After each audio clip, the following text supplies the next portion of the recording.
This is Ken Tobias, and this is going to be a short video on lucid dreaming and how you can start practicing it right now. I was going to start the video with, hey, all you cats and kittens, but Tiger King is so February.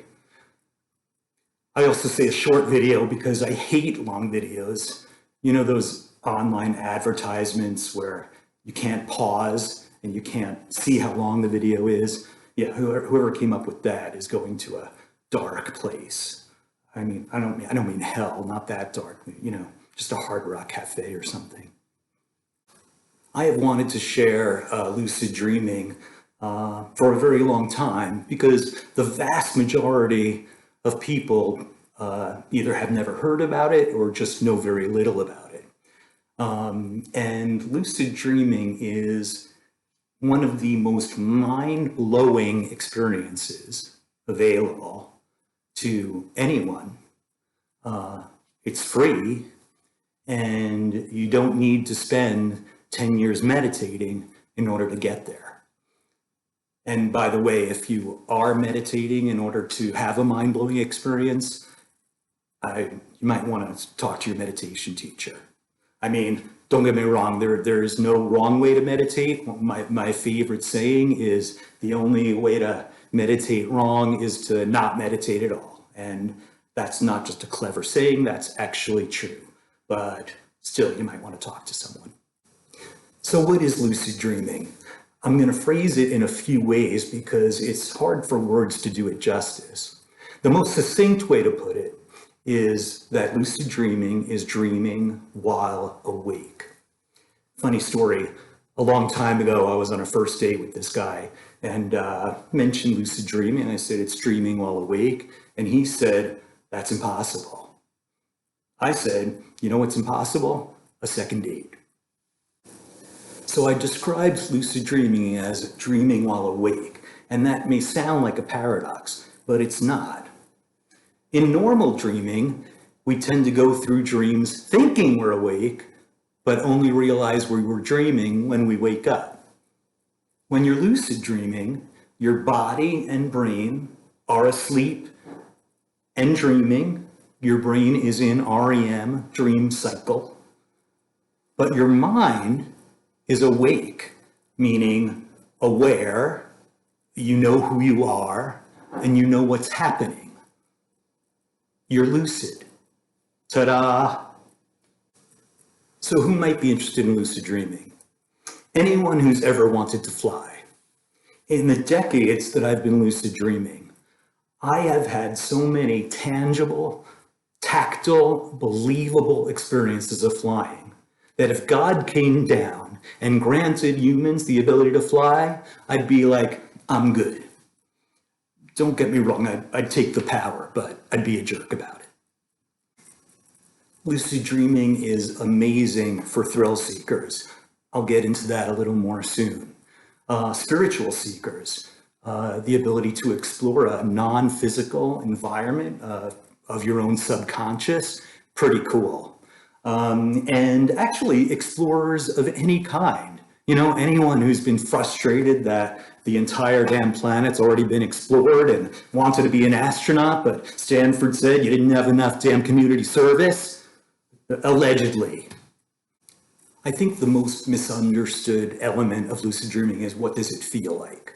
And it's actually very easy to say what it feels like, although it may be hard to believe. When you become lucid in a dream, all of a sudden you realize that everything feels completely solid, real, and physical, just like real life. It is a mind-blowing element of the experience and one that I literally never get used to. And what it provides is this incredible environment and landscape for exploration, recreation, and did I mention flying?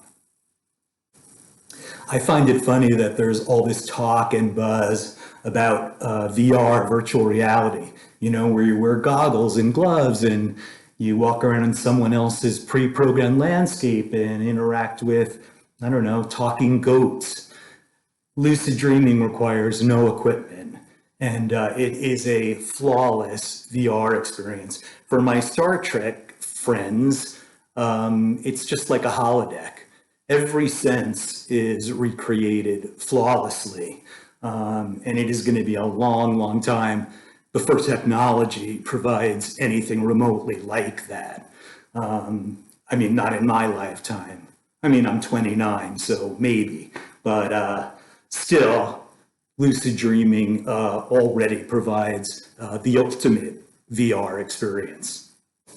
So I said this is going to be a short video, so I'm just going to leave you with a couple of simple exercises to get you on the road to lucid dreaming. The first one is to just get our brain used to questioning whether or not we're dreaming. And so throughout the day, whenever it occurs to you, just pause and ask, am I dreaming? Could I possibly be dreaming?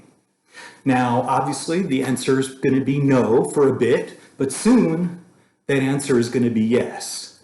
And believe me, there's nothing else like it.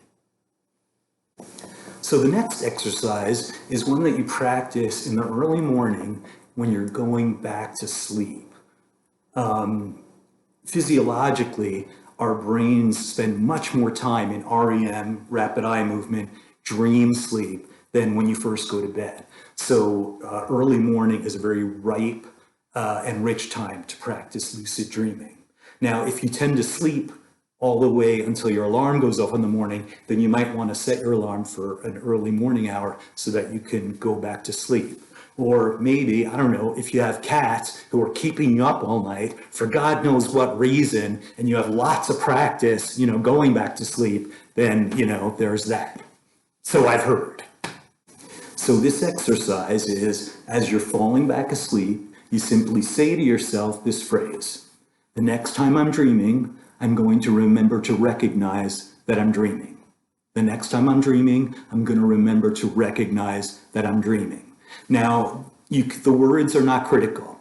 If you can, what you want to connect to is the actual intent or even confidence that what you're saying is true, that that's going to happen. And that will make the exercise even more powerful. And I'll talk about that all more in the next upcoming videos. I'd like to invite anyone who is already a lucid dreamer to please comment and share your experiences just to help people get excited.